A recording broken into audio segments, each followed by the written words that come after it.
Hi everyone, I'm Mark Murray and welcome to this edition of CityVision. You know, when he announced his retirement recently from the fire department, after 32 years, I thought it'd be a good idea to bring him in and talk with us a little while.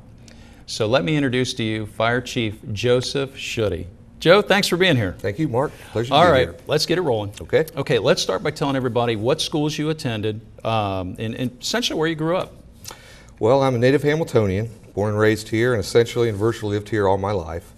In East Hamilton on Caen Avenue, was raised there, and I went to Catholic schools there. St. Veronica, which is no longer there, the complex is there, but they merged and became St. Julie's a few years ago. But spent grade school at St. Veronica. Then my first 2 years of high school, I actually went to St. Francis Seminary down on Mill Road, and then came back and finished my last 2 years of high school at Baden High School.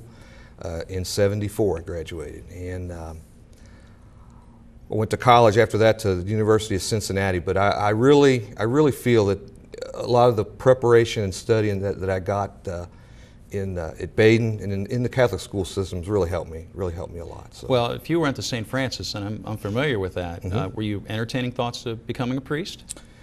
Actually, in 8th grade I was. This might be a shock to some of the viewers here. Probably some of the firemen too. I don't know if any of them know that.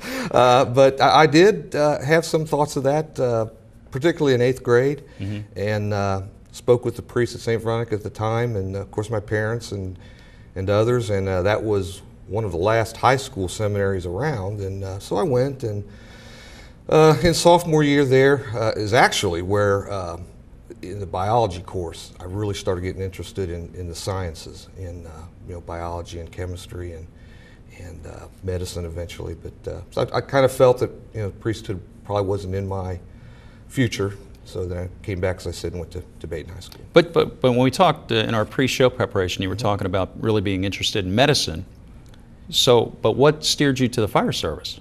Well, yes, I was interested in medicine. I really loved sciences, even at Baden, and at St. Francis when I started. Dr. Joe Schutte. It had a good ring to it. I was even practicing the signature. I bet. Left-handed, that's, I loved biology and chemistry and sciences in general. I was reading books, on physiology and that just on my own, and really had an interest in medicine. But I was the oldest of 8 kids, and college aid, tuition aid and so forth, then wasn't what it is today. And I just felt it's probably not going to happen.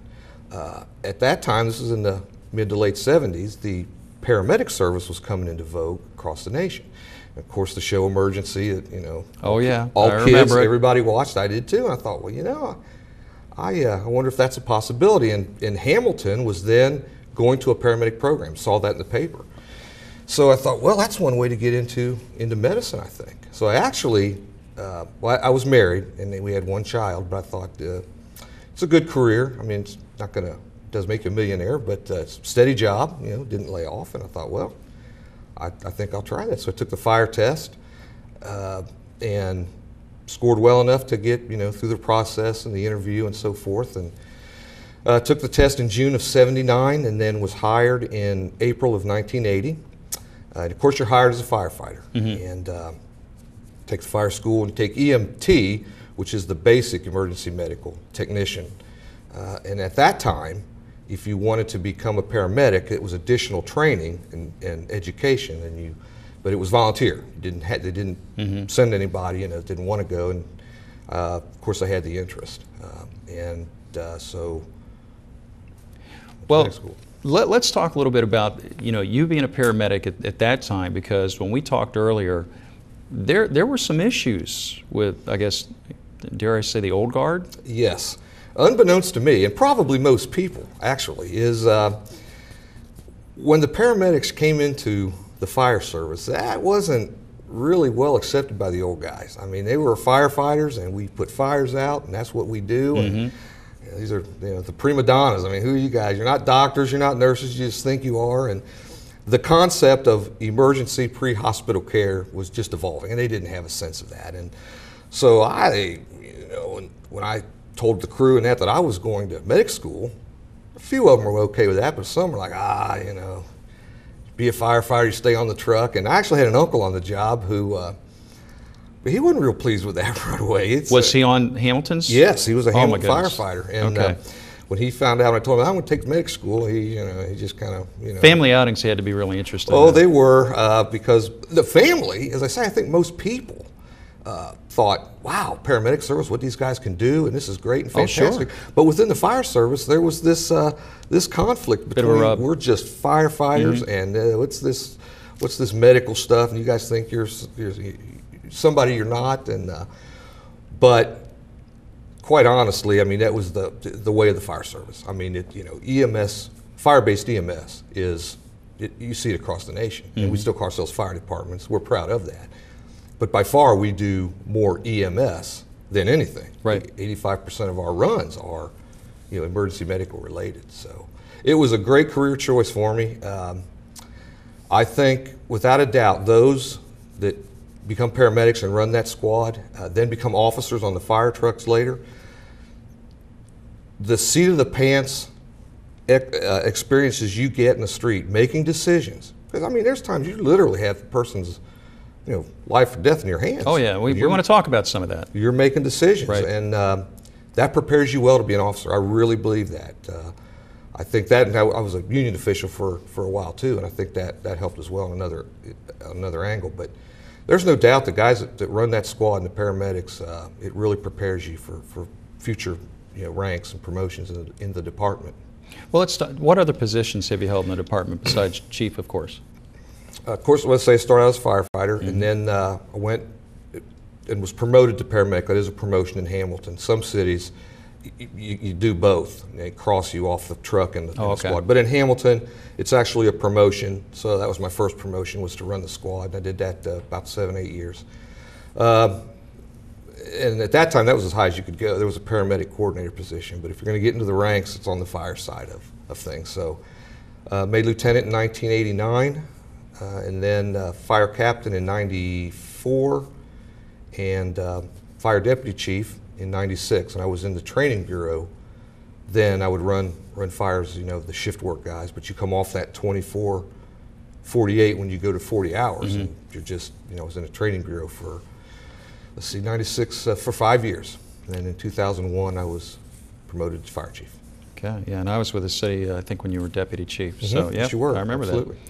All right, now, obviously, and we kind of touched on a little bit throughout your career, I'm sure you've had some paramedic and fire runs that stand out. And I know we had some good conversations about that prior to the show. Can you tell our viewers about some of those? Oh yeah, no doubt. I mean, there's, in 32 years, there's a lot of different runs that are in your mind. On the medic side, I think, CPRs. Not all of them are successful, and we know that. But we've had some that are, and the greatest the feeling I could get personally as a medic was when you brought somebody back that virtually was straight line. Sure.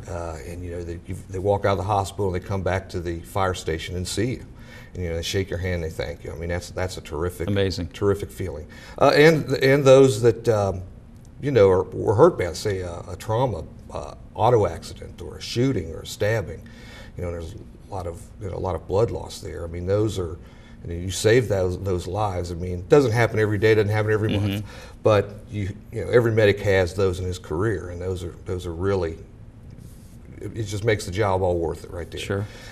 The most difficult thing for me on the squad, and I dare say for most of the men and women, are children.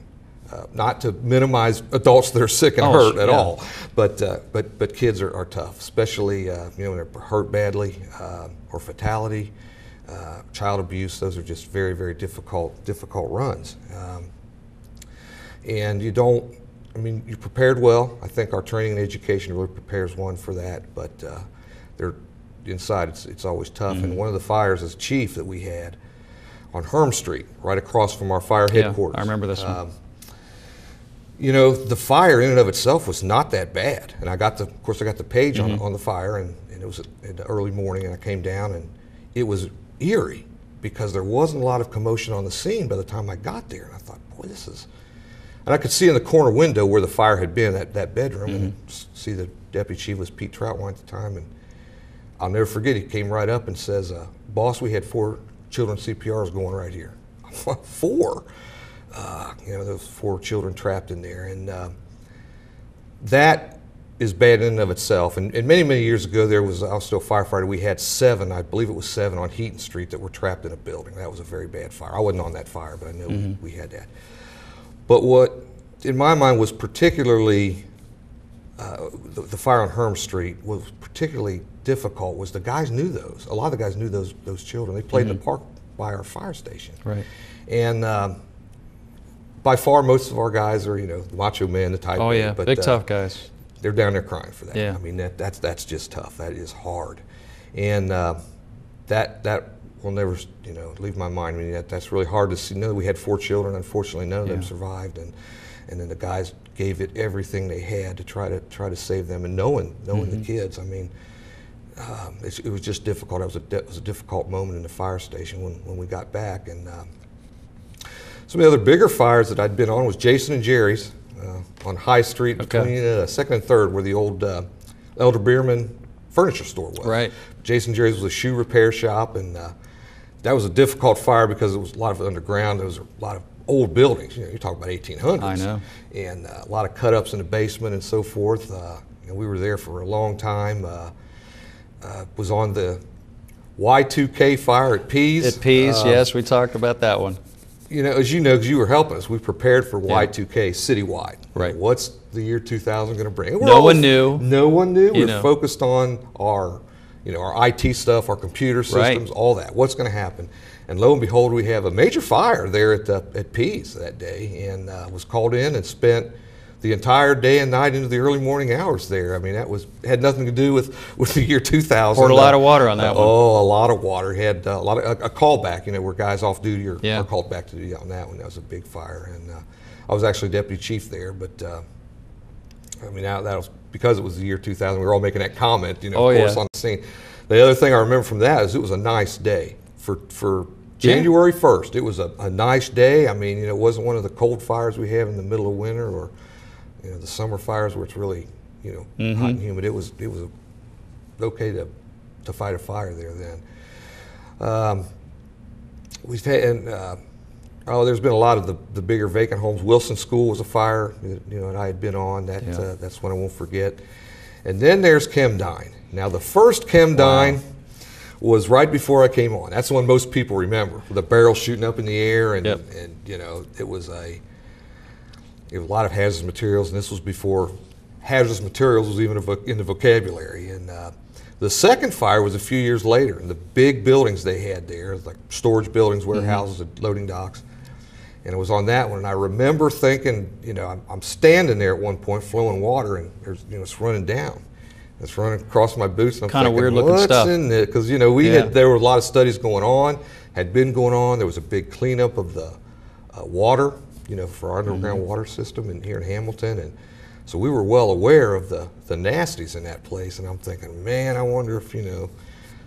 But I think just in those few years, the awareness of protecting ourselves, you know, wearing the proper ensemble, what we were doing to protect ourselves, that kind of thing was you know, everybody was aware of that and talking about it. So we did the best we could, deconning as best we could. Not to the point we are today with hazmat teams. And you guys got a great crack hazmat unit. Yes, we work with Westchester and Middletown. The 3 of us form a consortium of hazardous materials response in Butler County. There's a pact where, you know, we will go, and we've been to Westchester. They've been here. They were on Pease Fire actually with us, and that, you know, it's under EMA. Jeff Galloway is our current EMA director, does a wonderful job with all of that. Hazardous materials, technical rescue, you know, terms that were not there in 1980 when I came on, that have since come into vogue and into the department. And we talked about the one fire that Marine Corps veteran, and he actually getting off the truck and getting to the fire station, this big vacant house there on East Avenue. He takes a bad spill, and, you know, it ended up being a fracture, you know, his ankle. But they saw him go down, and they heard it. And one of the other lieutenants ran over to get him, and his words that will live forever was, "Drag me to the squad and go fight fire." So I said he had to have Persian Gulf War flashback or something. True to the core. Yes, absolutely. And so those kind of things you always tend to remember. And like I said before, it's a career that I've been blessed with, and just glad I had that. So. Well, let's talk about what you believe some of the more significant accomplishments in the department since you've been on. Oh, I mean, hazmat obviously is sure, one of them. Hazmat materials is the big one, and actually, Hal Shepard was not city manager then, I don't believe, but he was instrumental in getting, and it was from the tank car in Miamisburg. I'm going into the mid '80s somewhere, and then it became hazmat materials being talked about nationwide. There were incidents coming within cities, rail lines, trucks, even in manufacturing places. And so Hal Shepard wanted to form a hazardous material unit in our fire department. And that was in, like I say, the mid '80s. And a lot of training is a whole lot different than what you're used to. In fire school, you're trained to go in, get it done, get that fire. The quicker you get to see the fire, the better the outcome. Sure. Hazmat materials, it's stop and wait a minute. Let's make sure what we have before we go rushing in. Well, you got to be safe going in. Absolutely. That's a big paradigm shift for guys that for 20 years are used to just rushing in and doing something, to all of a sudden being told, no. We're going to stand back and wait. We're going to take binoculars and look at the rail car or the truck. We're going to look at the signage. We're going to see what we can best determine. Where's the plume going? That's a whole different way of thinking for us. So that was certainly one of the biggest changes in my time. I think use of the mask, as much as people wonder about that. When I first came on, we had the air packs, the SCBAs. But you didn't put that on unless you were told to put that on, which seems odd. The first crew on fire would always go in without it and get the hose of the fire. They might squirt some water on. Of course, now they're coming out coughing and choking and hacking. And the next crew would put their masks on and they would go in.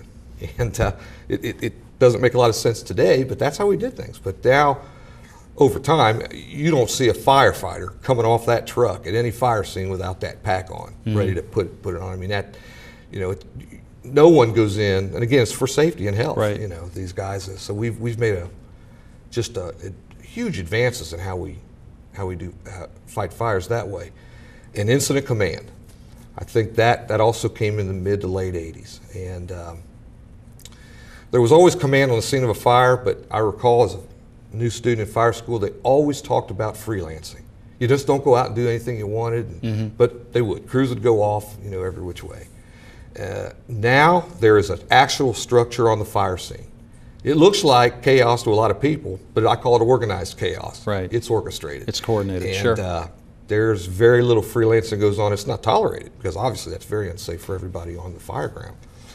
So our SOPs, our rules, and our training with incident command has really organized the fire ground and the fire scene to make it a lot safer for all the firefighters, from that chief who's standing there down to the newest guy. And accountability, everyone is accountable to someone, and everyone is accountable to that incident commander, and he has the responsibility of making sure that everyone is accounted for on that fire scene. Right. It's dangerous enough as it is, to go on a fire scene, and things can happen, and we know that. So we have got to do the best we can to protect our firefighters. So. Well, let me go off script a question that I just feel like I need to ask at this point. How do you feel like the incident, the terrorist incident, the 9/11, 2001? How do you feel that may have changed the fire service? Well, it has. It's changed a lot of things, and I was chief all of about 3 months. So it was June of that year was when I made chief. And I can remember, like most people, where you were. I was on the bus for Leadership Hamilton with Steve Sorrell. He was giving the city manager tour of the city to the first class that you take. It was in September. And we were on that bus when he gets the first page. Back then, you had these pages, and that said, he says, "Oh, a plane just went into the World Trade Center." You go, "Oh man, what?" You think accident, right? Right. And it wasn't long after that. Others started going off, and we quickly learned there was a second plane. Now you're thinking we're under attack. Right. So, needless to say, we got back, and class was canceled. I got back to the fire station. The fire department at that time, it was September, so we were doing hydrant checking throughout the city. And the first thing I did was pull everybody in, get in the fire stations, lock it down, I had no idea. You know, I'm watching TV like everyone else, and there's a plane in the field in Shanksville, Pennsylvania. And I remember thinking, well, I know Hamilton's not going to be a target, but if these planes are flying around God knows how many, one could come down anywhere, including Hamilton. So one thing I wanted to know, I hear about this no-fly order going out, and I didn't know what that really meant. And I called our police chief then, Furlman, and I asked him. He wasn't real sure himself, but he sent a cruiser out to the airport, and we got the word back that it literally means no one, all planes down, including the Sheriff's Department helicopter, including the med-flight helicopters. Nothing's flying, and they're grounded. And that gave me some peace, thinking, okay, well, they're not going to be just, you know, roaming the skies. And then it was a matter of watching TV and what's going on, and I went into the fire stations, and I'll never forget, most guys they're standing. They're standing watching this. You know, they just want to go, they want to help, they want to do things. And what we had learned previously, if you recall, was the Oklahoma City bombing. It was before the 1998, yes. I think, yeah. And the big lesson learned there that was going to apply in New York was that just don't send resources. Because everybody wants to help. And in Oklahoma City, everybody came. All these fire departments.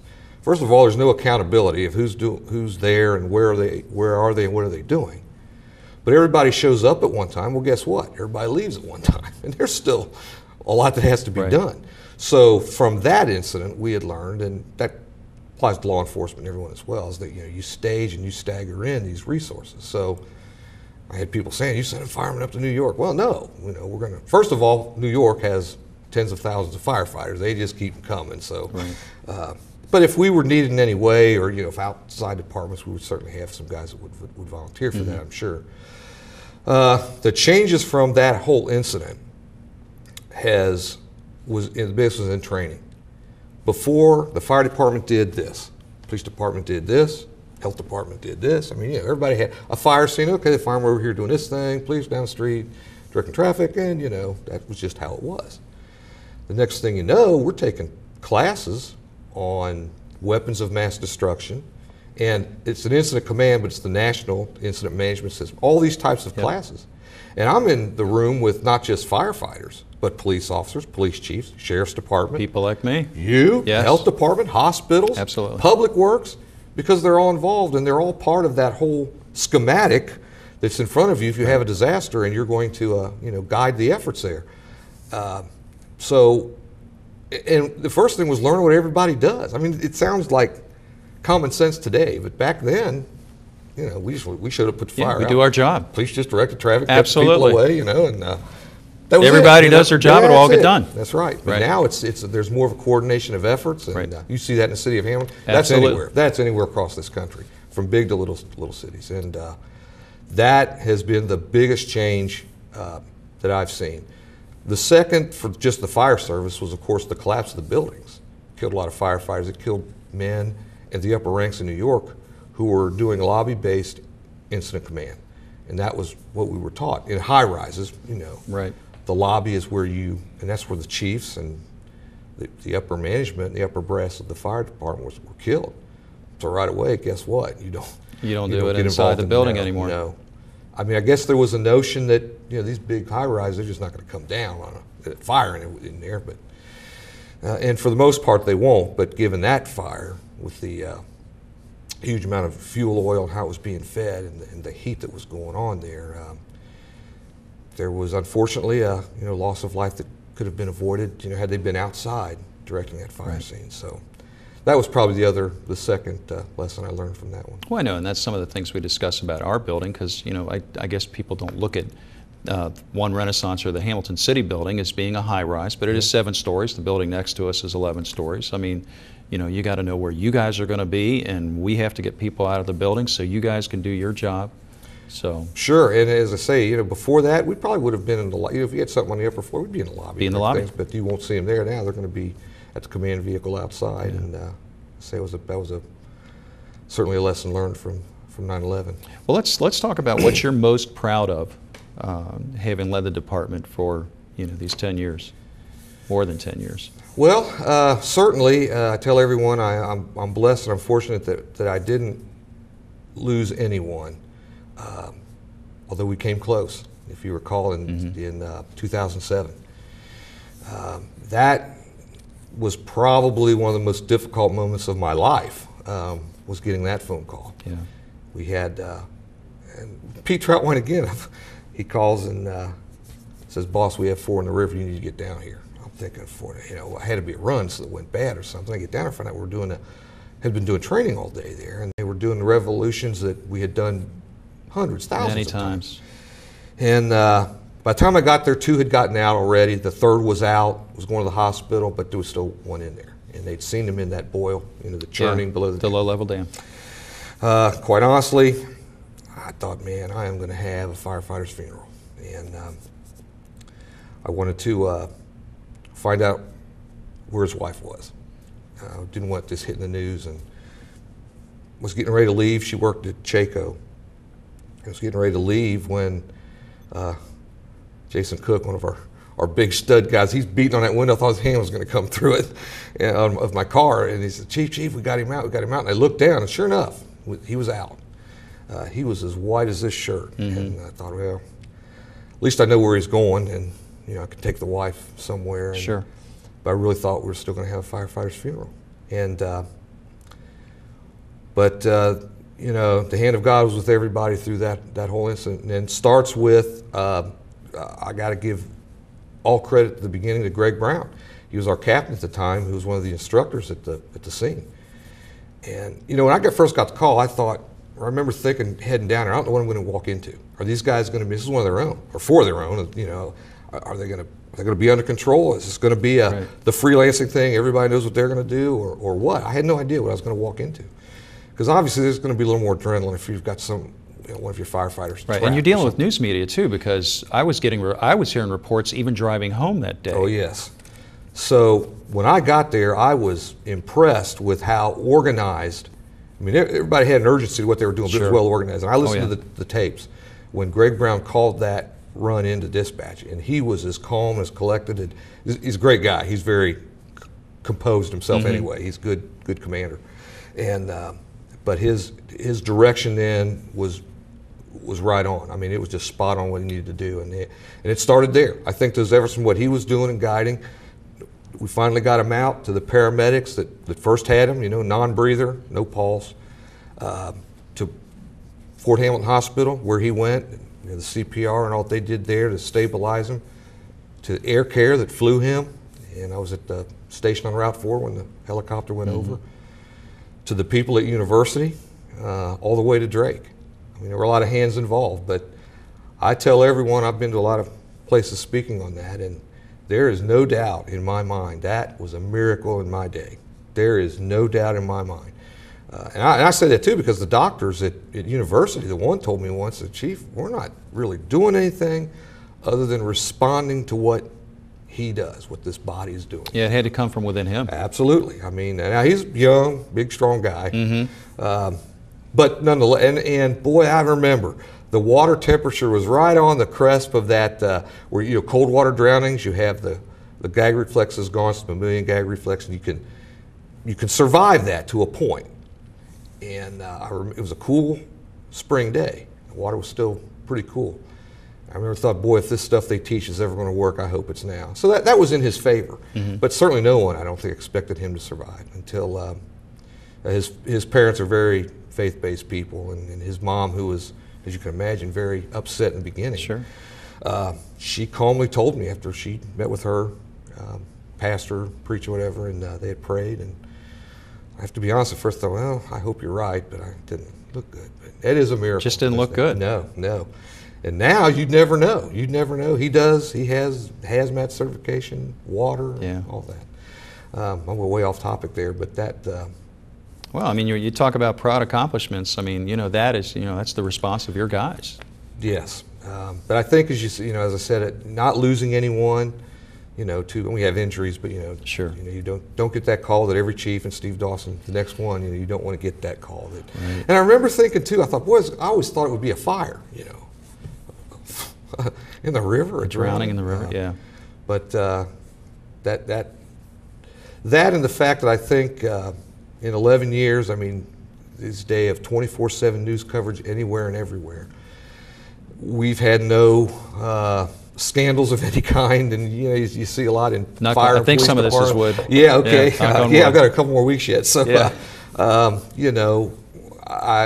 We have a good set of men and women. The best I could ever work with, and they're very proud, and they're proud of what they do, and they're cognizant of how they act and what it means to be a Hamilton firefighter. Yeah, well, I know they think a lot of you, so that's pretty huge. All right, now it seems like every retiree I know is busier than ever when they retire. So what are your plans? Any? I have no firm plans. I knew that I would help I go to St. Joseph, down the street here in Hamilton, and small Catholic church here, and help them a lot. They in the school, they have a school, and I've did a lot for them as chief, and told them, well, when I retire, I'll certainly avail myself to anything I can do to help out. So I do plan on helping there a lot. I have 7 grandchildren, and I've already, in the few weeks of vacation I've been on, have watched a few of those. So I hear this term from my children, Grandpa Daycare. And, Grandpa Daycare. Grandpa Daycare. Yeah, there's not a lot of money in it, Mark. Let me tell you that. I found that out too. Seems there could be a movie in there somewhere. Yeah, boy, I'll tell you what. So I think of my 7 grandchildren, I'll be seeing a lot of. 3 of them are in New York, but the 4 of them are here. And the shift we work, the 24/7. There's opportunities to get off. You can trade and things, and I made as much as I can for my children as far as plays at school and ball games and that. But I miss some things too. You're going to miss things in our job. You know that coming on. Sure. So I think now's a good opportunity to help my children who are grown and have children. To avail myself to them. And so I'll never say that I won't. 56. I may do something part-time again somewhere, but no real plans that way. All right. Well, I wanted to give you the opportunity to express any final thoughts you have. So if you want, you can look right in the camera. Well, I'll do as a matter of fact. I tell everyone that I'm certainly proud of the fact that I could be fire chief in my own hometown. Not everybody gets to say that. It was never a goal of mine. Even when I came on the fire department, I didn't think I'd ever be chief. But to say that I was fire chief here in Hamilton, where I was born and raised and still live and still have family, it was a great opportunity, and afforded me a lot of opportunities that I know I never would have had. I shook hands with the president when he was here, had lunch with the governor, and a lot of other traveling opportunities that I know I would not have had. And there's a lot of people to thank, and I don't want to get into names because I would not want to miss many, but I certainly want to thank the citizens here in Hamilton, and particularly in 2002. We had a levy then, and we had not put on a property tax levy in, since the 50s. And it was difficult to come to that decision. And it added a 3rd squad in our city, which was sorely needed. And every talk I've ever given since then, I have thanked those of you who supported us. And if you didn't, that's fine too. That's the American way, and I'm just glad you voted. But the people in this city, in 2002, we were coming out of a rough year, in 2000, in the first part of 2001. And for them to support us the way they did was just incredible and very humbling. And I thank you for that. And I thank the citizens for all the support they've given me and my men and women under my command while I was chief. Through the river accident I spoke about, we had a lot of you visiting the fire station and bringing by food and just expressing your condolences and your sympathies and your prayers. And that meant a lot to the men and women. It meant a lot to me. I just am proud that you gave me the opportunity to work with you and for you, and hope I did the best job as I can do. And I know Steve Dawson will make it just a little bit better when he leaves. Joe, thanks for being on today. Okay, thank you, Mark. Appreciate it. I certainly appreciate it. All right, and as we wrap up this edition of CityVision, I want to thank you at home for watching TV Hamilton, hometown television with a personal touch. And from all of us here at CityVision, thanks for watching.